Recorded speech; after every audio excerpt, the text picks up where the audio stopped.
Hey guys, I thought I'd do a quick video on spring rod run in Pigeon Forge, Tennessee. It's April 7th, which is on a Thursday, and it ends April 9th on a Saturday.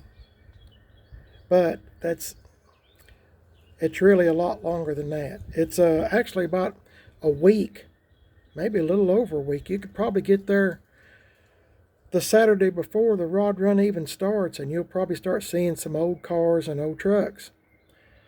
And that's probably a good idea if you plan on selling one. A lot of people go for the whole week. The stupid bug. A lot of people go for the whole week in Pigeon Forge and try to get a motel room, which is kind of hard to do. If you don't have reservations, you're probably hard pressed to find a room, a decent room.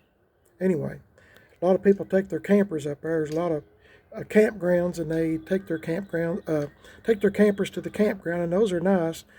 But a lot of them are kind of far out, which means you'll probably have to have either like a golf cart or a bicycle, which is what I prefer, or some people have those little like electric scooters, and that's all well and good. Just have to be careful. There's a lot of people at the rod run, and seems like there's more and more every year. I'm not going.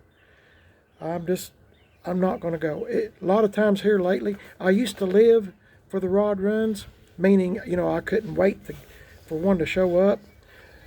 Spring, they have spring rod run, and then they have Shades of the Past in the fall, and the next week after that is the fall rod run. It's really a 2-week event, and in the fall, and it's really huge. And people from all over the United States bring their cars and trucks and really just come to look at old cars and old trucks. And a lot of times I'm one of those people. I used to go up there and stay for like, 4 or 5 days. I'd take something up there to sell, a vehicle, car or truck, and I've had a lot of success up there doing that. A lot of times, I do driving back home. If I don't get what I'm wanting for a car or a truck. But I was going to tell you a few things you need to maybe be aware of if you go to the rod run. Reason I'm doing this video is because somebody asked me in the comments or Instagram, give them some tips. Okay, I'm going to give you some tips, best that I know. Of course, if you bring a car or a truck, bring your title. I have to make notes for myself or I forget. Bring your title. Bring a spare set of keys if you have a spare set, in case you accidentally lock your vehicle up and your keys is inside, which I have done. Or, it's good to have 2 sets. Okay, I'm going to tell you a couple things. Let me turn this around. Okay, see these Paraline wires? Okay, pretend like my house is a motel or a store, Walgreens or whatever, and that's the main drag on the rod run. Where the Paraline wires are at, if you are on the street side of the Paraline wires, you're on city property. Nobody will say nothing to you. But if you're on this side, like I said, if my house was a motel or Walgreens or Hardee's or whatever, some restaurant, if you're on this side of the Paraline wires, you will be towed. That's just it. You will be towed. Those wrecker services up there in Pigeon Forge have a field day towing cars and trucks. And they just have a blast. I mean, they're making money hand over fist on that. So just remember, if you find a parking spot next to the sidewalk or something like that, you better grab it. And don't leave it. Don't move unless you have another vehicle. As soon as you pull out, another one's pulling right in that belongs to you, because you will lose your parking spot. And I've seen fights up there. I've seen all kinds of stuff just over a parking spot. So people take it really, really serious, especially if they are trying to sell their car or truck or motorcycle, whatever they took up there. If you see me waving, there's a stupid fly or bug flying around. It is spring and everything's waking up. So if you go up there, just be aware of that. Be aware that sometimes when you sell something, uh, some people use counterfeit money. Be prepared. My suggestion to you is if you have a bank that's in Pigeon Forge, someplace in that area, I'll just use for an example Citizens. I'm just making up a name of a bank. Citizens Bank. See if there's one in Pigeon Forge. If there is, set up an account there. And if you sell your car or truck, I would suggest, my opinion, instead of carrying a wad of money around with you, or it could be, like I said, counterfeit, fake, go to the bank and do the transaction there and sell your, do it right there. And the bank can tell if it's real or not. Plus, there's cameras too at the bank. I'm just telling you, heads up, what I would do. So, also, what else? I know I've told you this story before, but it's worth telling again. I had a friend a few years ago that bought a 55 Chevy car, and he bought it from an individual, and he took it to his motel room, and it was it was a hot rod 55 Chevy car, like a Bel Air or a Del Rey 210, whatever. I didn't actually see the car, but I'm just telling you the story. He bought the car, parked it right next to his room at the motel. I'm assuming he had ground floor.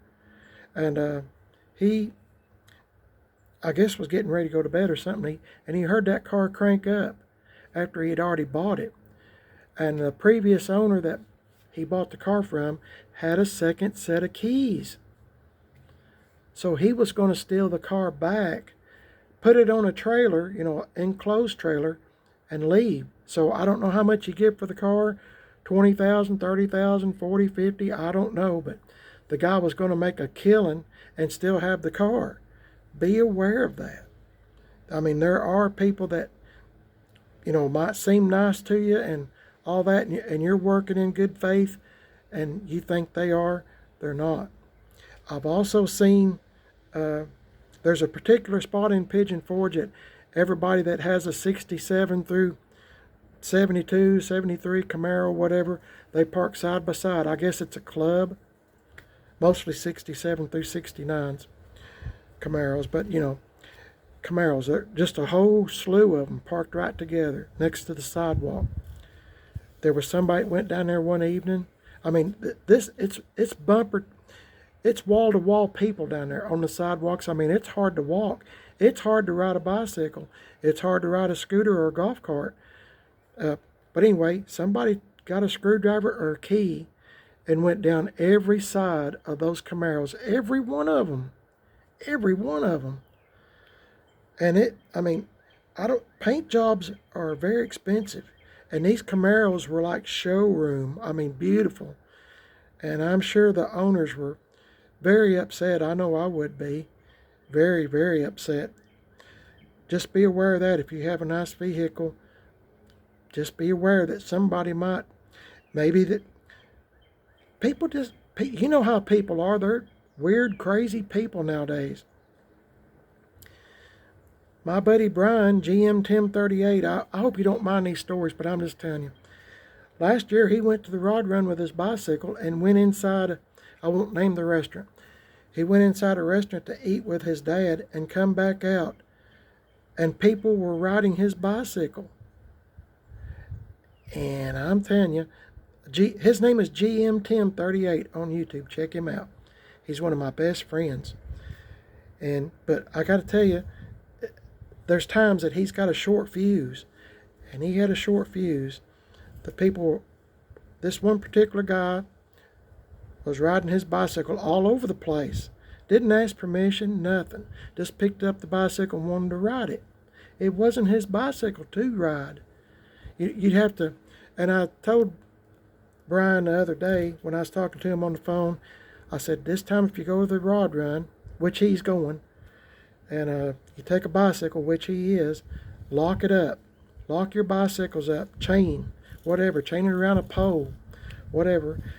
When my wife and I, Mrs. PIB, when we take bicycles, we lock them up around a pole or around something. And we done that. My friends that I was with at the time didn't lock their bicycles up. Their bicycles were stolen. So mine and my wife's were still there because we chained them up. My point is, you can have a good time up there, but at the same time, there's a lot of thievery and stuff goes on that you don't hear nothing about up there. I don't know if they don't want anybody to know or what. There's a lot of vehicles stolen that go inside enclosed trailers, and you never see them again. Never see them again. It happens all the time up there at the Rod Run. My suggestion is, if you have a car or a truck that you're going to sell or just want to show off up there, I would fix it where it wouldn't start, for one thing, and I'd try to maybe hem it in. I have seen people chain their rear axles to a pole or a telephone pole. I've seen that done up there because things do happen. And I'm not trying to scare anybody off from going. It's a great time. It's a great time.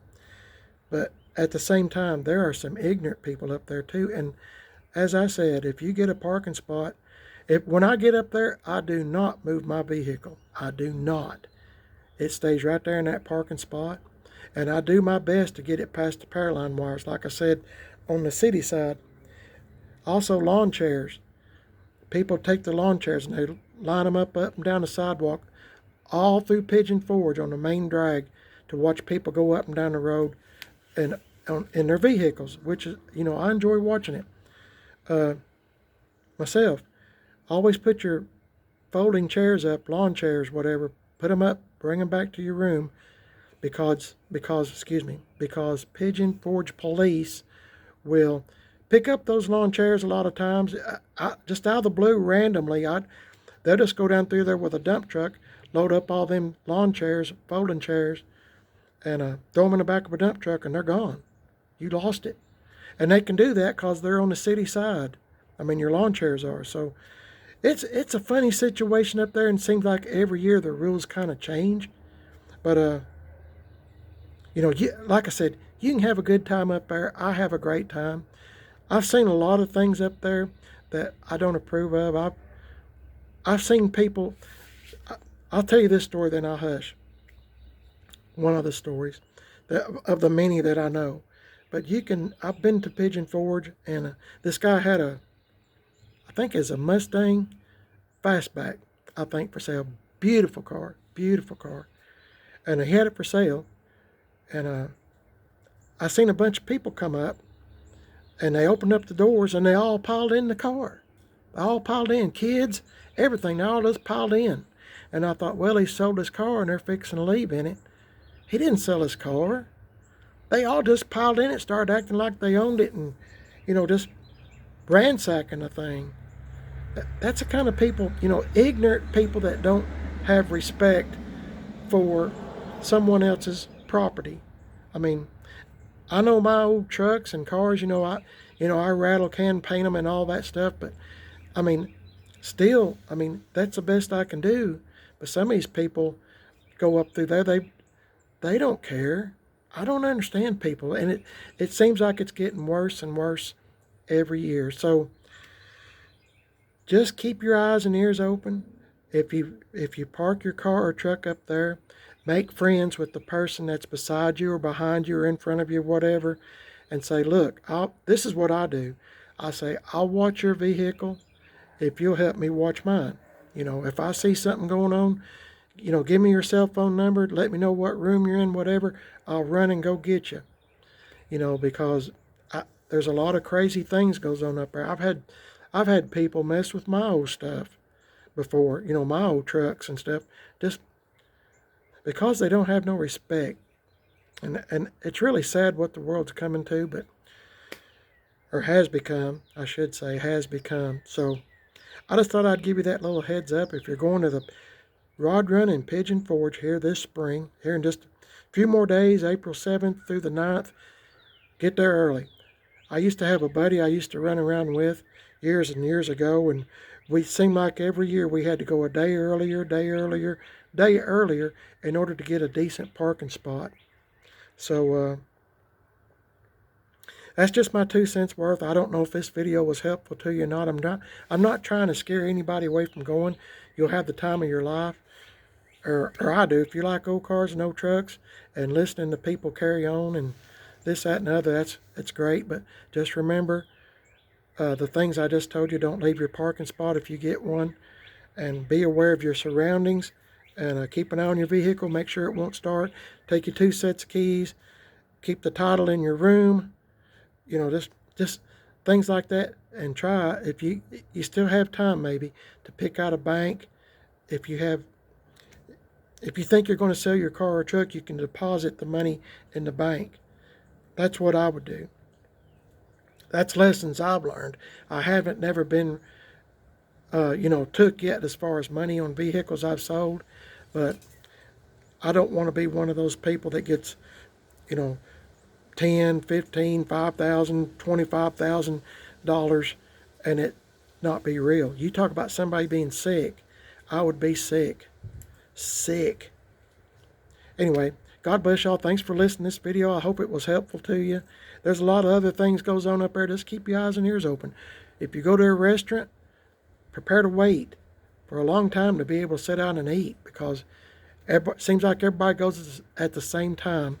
My wife and I kind of staggered our breakfast and lunch, or we just basically just eat lunch, a late lunch, early supper, when it wasn't as many people going to the restaurants at the same time, because it gets crowded and you got to wait for 45 minutes, an hour or something.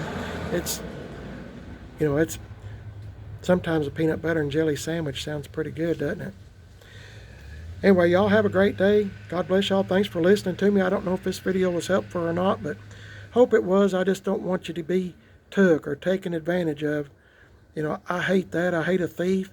I hate somebody that, deliberately on purpose tries to damage or, make your vehicle look like crap. And anyway, that's a sign of the times today. God bless y'all. Thanks for watching. And I hope you'll tune in again. You're watching Primer Does Best on YouTube. If you'd subscribe, I sure would appreciate it. Also, I have a second YouTube channel called Man on a Budget. Appreciate it if you'd subscribe to it. Leave me a comment. Let me know that you've subscribed. I'd be grateful. Also, I'm on Instagram, Primer Does Best, Instagram, Man on a Budget 1, and I'm on Facebook, Primer Does Best. God bless y'all. Hope the Lord's watching over you. And if you do go, I hope you have the time of your life. I'll see you later.